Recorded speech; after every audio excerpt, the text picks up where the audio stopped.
जय सिया राम, जय सीताराम, जय हिंद, जय Bharat.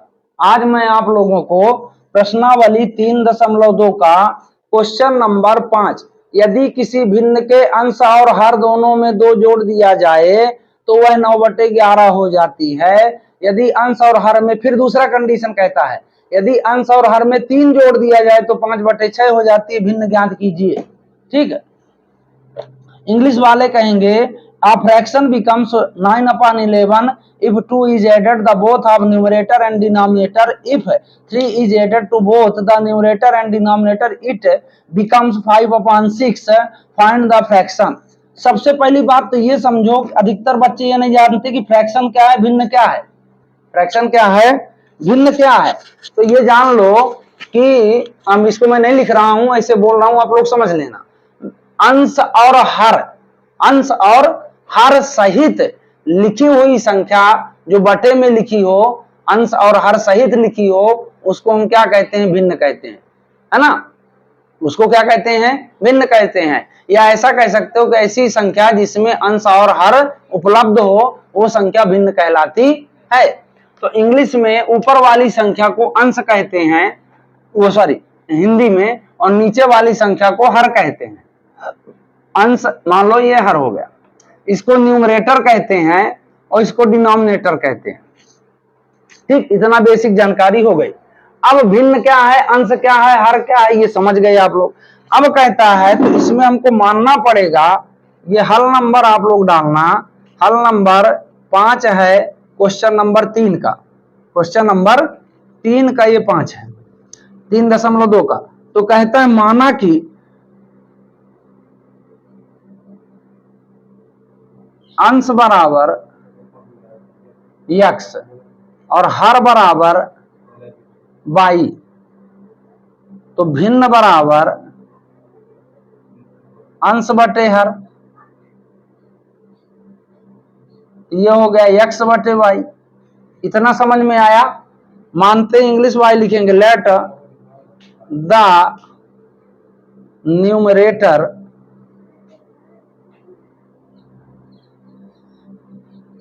equal x and denominator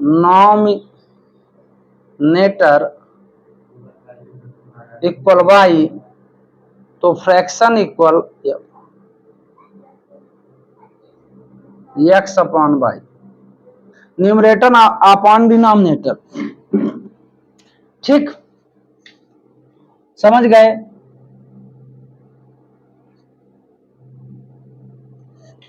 है ना। अब इसके बाद इतना लिख लोगे सब, कोई दिक्कत। अब देखो बहुत आसान क्वेश्चन है, बस आप जो कहे वो करते जाओ प्रश्नानुसार। यहां लिखेंगे इंग्लिश वाले ATQ अकॉर्डिंग टू क्वेश्चन। अब कहता है यदि भिन्न के अंश और हर दोनों में 2 जोड़ दिया जाए, अंश और हर में क्या करना है, 2 जोड़ देना है। तो जब 2 जोड़ोगे तो x में भी 2 जोड़ना है और y में भी 2 जोड़ देना है। तो भिन्न कितनी हो जाएगी, इट बिकम्स 9/11। इसका क्रॉस गुणा करना है, इसका इससे, इसका इससे। तो 11 का x में गुणा करोगे 11x, 11 दूनी 22, 11 का x में गुणा किए 11x, 11 दूनी 22। 9 का y में गुणा किए 9y, 9 दूनी 18। अब 11x माइनस 9y बराबर 18 माइनस 22। ये प्लस है तो माइनस, ये प्लस है तो माइनस। समान चर जुड़ते हैं और समान चर घटते हैं, इसलिए इनमें कोई जोड़ घटाव नहीं हो सकता, क्योंकि यहाँ x है यहाँ y है और बड़ी संख्या का चिन्ह लिया जाता है। तो 22 में 18 घटा के 4 रख दिए, लेकिन माइनस साइन लगेगा। तो समीकरण इसको मान लेते हैं 1। क्या मान लिए, 1। अब समीकरण 2 भी बना ले हम। तो कहता है यदि अंश और हर दोनों में 3 जोड़ दिया जाए, यहां लिखेंगे पुनः प्रश्नानुसार, थोड़ा लंबा क्वेश्चन है ये, पुनः प्रश्नानुसार। तो कहता है अंश में भी 3 जोड़ दो और हर में भी 3 जोड़ दो। यदि अंश और हर दोनों में 3 जोड़ दिया जाए तो y + 3 इक्वल भिन्न कितनी हो जाती है 5/6।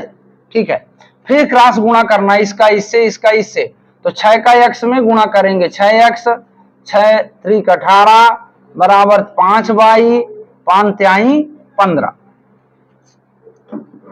समझ में आ रही बात? 6 का x में गुणा किए 6x 6 3 18, 5 का y में गुणा किए 5y 5 3 15। x और y को एक साइड रखो, इधर आएगा माइनस हो जाएगा, 15 माइनस 18, तो ये 6x माइनस 5y बराबर -3 समीकरण हो गया दूसरा। इतना समझ में आ गया? देखो ये प्रश्न कहता है कि यदि अंश, अब इसको हिंदी में भी तुम पढ़ सकते हो, अगर तुम्हारे समीकरण समझ में आ गया होगा, ये हिंदी में अगर क्वेश्चन लिखोगे तो ये लिखवा रहेगा कि यदि अंश और हर में 3 जोड़ दिया जाए, यदि अंश और हर में क्या जोड़ दिया जाए, 3 जोड़ दिया जाए तो भिन्न 5/6 हो जाती है। यहां लिखा है यदि अंश और हर में 2 जोड़ दिया जाए तो भिन्न 9/11 हो जाती है। समझ गए? अब समीकरण चाहे एक को बदल दो चाहे दो को, तो हम बदल देते हैं कि समीकरण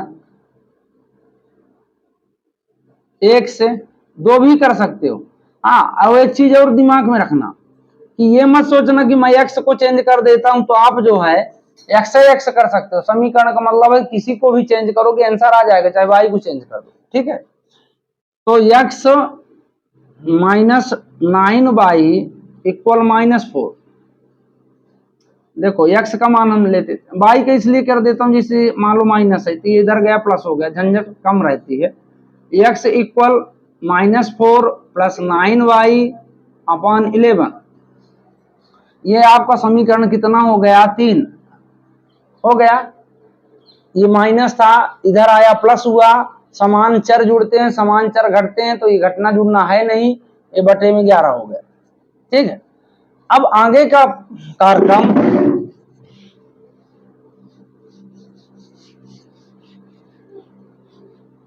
अब देखो, अब समीकरण ये 1 से 3 बना है, हम 2 में मान रखेंगे तो लिखेंगे कि समीकरण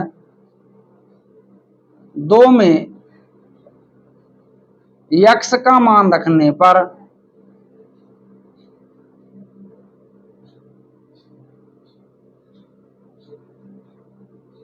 इंग्लिश वाले लिखेंगे पुटिंग द वैल्यू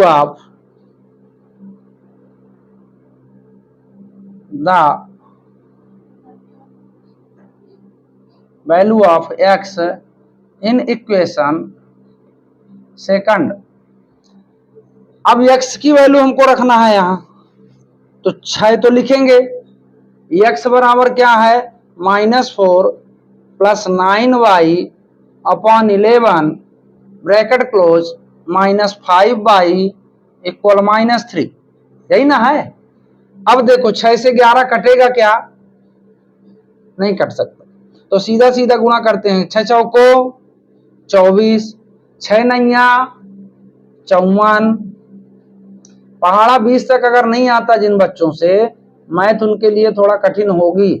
अब बटे की संख्या को हटाने के लिए बाकी बची संख्याओं में हम गुणा करते हैं, तो 11 पचे 55, 11 पचे 55, अच्छा 54, 9 छक्का 54, 4 लिखना भूल गया। अब 11 को हटाओ, 11 पचे 55y इक्वल 11 तिहाई 33। ठीक, मतलब भिन्न मत, वो लघुत्तम मत लेना, सीधे गुणा करके हटाओ। और यहाँ क्यों गुणा नहीं किया? यहाँ कर सकते हो, तो 11 से 11 कट जाएगा, उतनी बात। ऐसा नहीं कि यहाँ गुणा नहीं करते, प्रत्येक पद मैं अपने से बना दिया कि बाकी बची संख्याओं में गुणा कर दो, तो झंझट खत्म। अब बाई में 55y बड़ा है तो बड़ी संख्या का चिन्ह लिया जाएगा, 55y में 54y घट गया, y बस बचा। अब -33, ये इधर गया प्लस हो गया 24, तो -y बड़ी संख्या का चिन्ह लिया जाता है। सबसे पहले मैथ में चिन्ह को हल करो। किसको हल करो? चिन्ह को, फिर अंक में जाओगे, सवाल तुम्हारा 99% सिक्योर रहेगा। 33 में 24 घटा दो, 11 वो सॉरी 9 4 13, 9 आएगा, माइनस से माइनस कट गया, y इक्वल 9 आया। अब y के मान रखने के लिए तुम स्वतंत्र हो, कहीं भी रख दो। तो y का मान समीकरण 3 में रखने पर तो x इक्वल -4। अब देखो y का मान कितना आया 9/11, तो x इक्वल -4 प्लस 9 9 81 11, तो x बराबर 81 में 4 घट गया 77 आया बटे 11, 11 सते 77, तो x बराबर कितना आया 7 आया। यहाँ इंग्लिश वाई लिखेंगे putting the value of y in equation third, putting the value of y in equation third. इसी तरह यहाँ इक्वेशन लिखना भूल गया, ठीक है, समझ गए। अब हमारा x और y दोनों आ गए, तो हम लिख सकते हैं, इसको मैं मिटा देता हूं इधर, कि अतः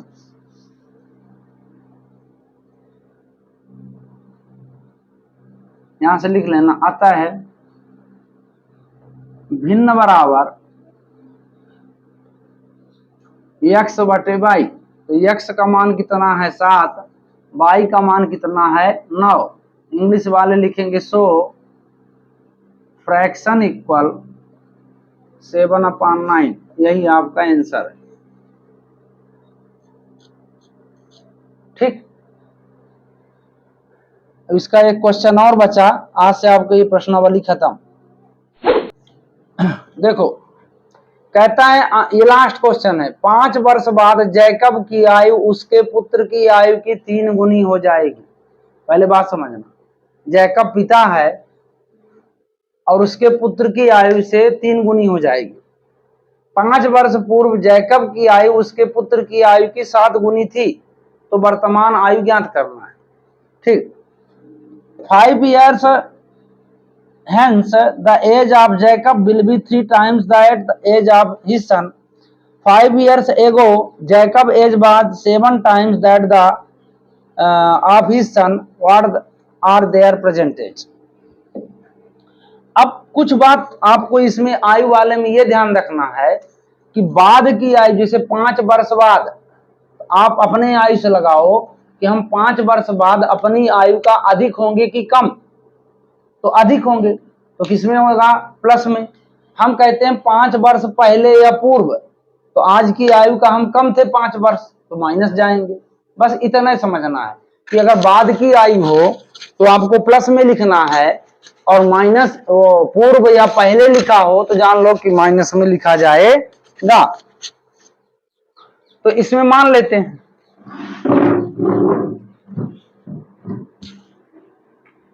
छठवां क्वेश्चन, हल नंबर 6 लिखना, इंग्लिश वाले लिखना सॉल्व। लिखेंगे माना कि जैकब की वर्तमान आयु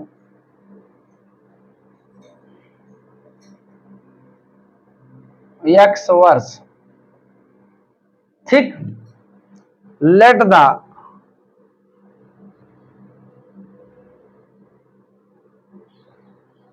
present age of Jacob equal x years. English वाले लिखेंगे, तथा उसके पुत्र की आयु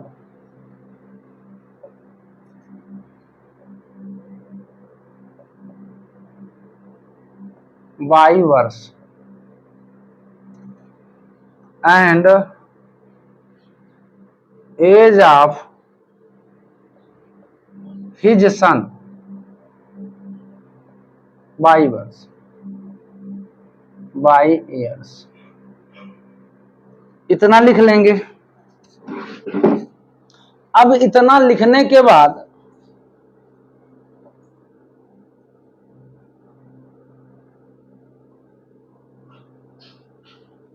जकॉब लिखा है, इंग्लिश में जकॉब। और इंग्लिश, ये इंग्लिश जो है बेवकूफों की भाषा है, कुछ भी हो सकता है। जैकब की जकॉब लिखा है, COB इंग्लिश में जकॉब, और हिंदी में लिखा है जैकब। ठीक है, हो गया। अब कहता है 5 वर्ष बाद, क्या 5 वर्ष बाद, तो यहां लिखेंगे प्रश्नानुसार।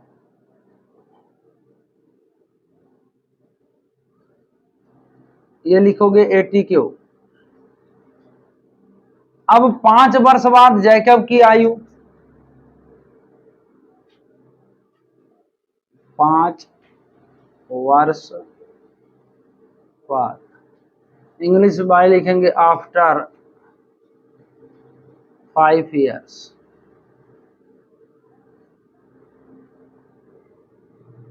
जैकब एज,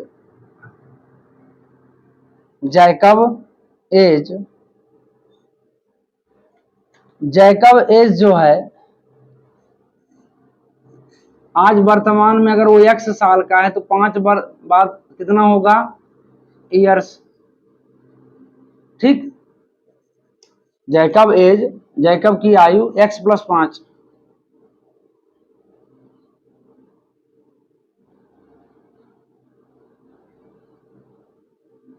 X + 5 वर्ष, हिंदी वाले। अब ये चाहे ईयर्स बस लिख लोगे, होगा। अब सन एज, तो 22 + 5, उसका भी 5 बढ़ेगा कि नहीं बढ़ेगा?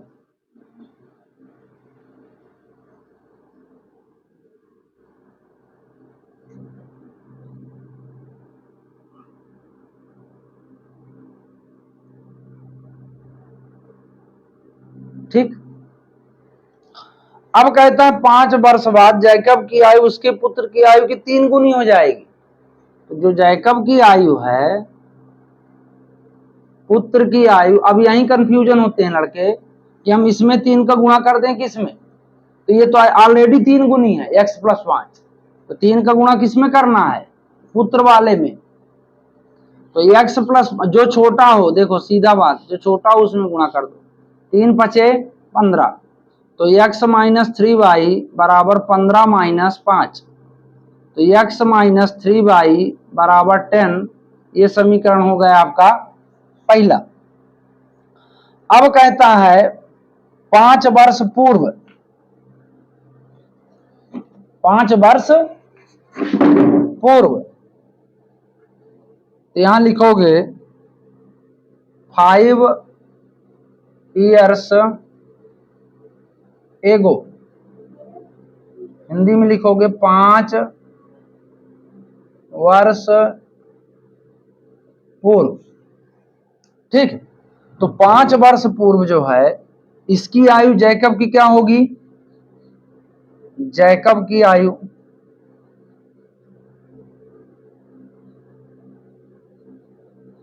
तो 5 वर्ष पूर्व माइनस होगा कि प्लस? आज अगर तुम 10 साल के हो तो 5 साल पहले कितने साल के रहोगे, 5 साल के, 5 घट गए, तो 5 जब घट गए तो X - 5 वर्ष हो जाएगा। अब इंग्लिश वाले लिखेंगे जैकब एज X - 5 years,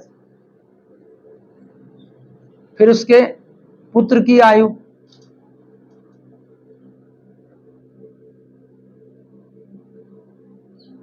ये भी हो जाएगा y - 5,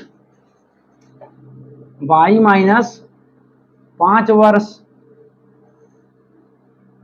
sun as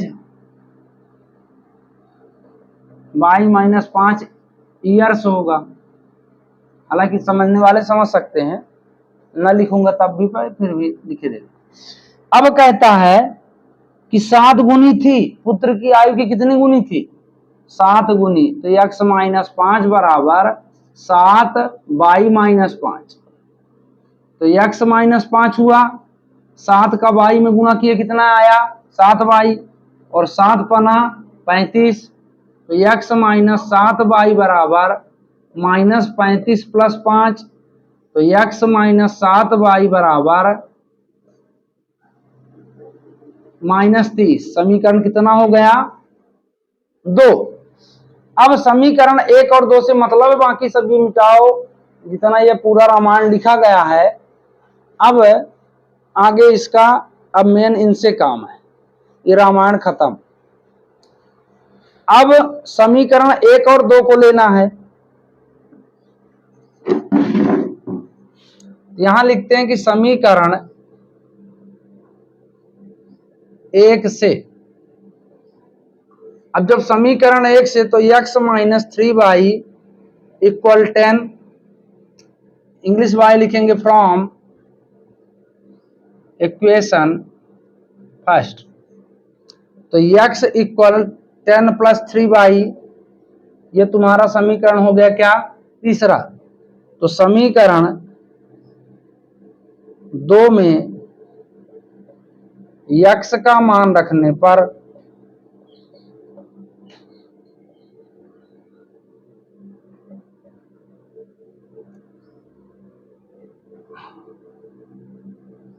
putting the value of x in equation second number में रख दो। तो x की वैल्यू यहां रखना है, तो क्या हो जाएगा? 10 plus 3y minus 7y equal -30। y घट जुड़ जाएगा, बड़ी संख्या का चिन्ह लिया जाता है। 7y में 3y घटाओगे 4y आएगा कि नहीं आएगा? अब -30 और ये इधर जाएगा तो -10, तो -4y बराबर -40 हो जाएगा कि नहीं हो जाएगा? माइनस माइनस प्लस, बड़ी संख्या का चिन्ह लिया जाता है। और ये भी मान सकते हो कि अगर दोनों संख्या माइनस में हो तो उनका साइन लास्ट में माइनस ही आएगा। ये माइनस से माइनस कट गया तो y बराबर 40/4 हुआ, 4 दाम 40, y बराबर कितना हुआ? 10। y किसकी आयु है? पुत्र की। अब y का मान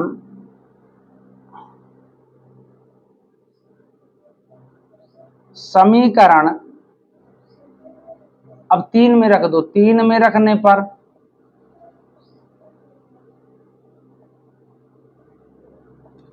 इंग्लिश वाले लिखेंगे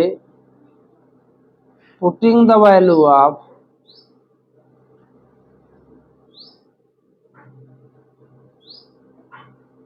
y, दिखाई दे रहा है y इन इक्वेशन थर्ड। इधर का मिटा दूं। अब आगे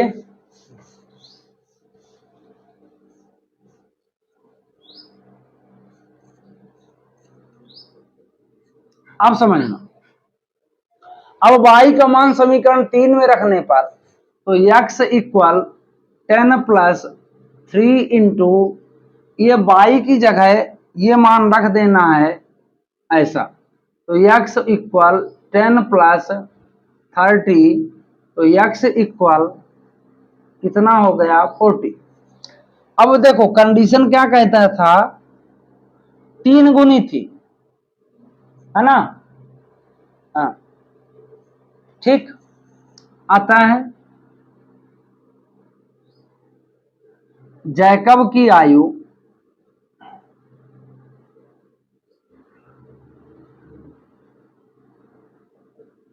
बराबर 40 वर्ष और पुत्र की आयु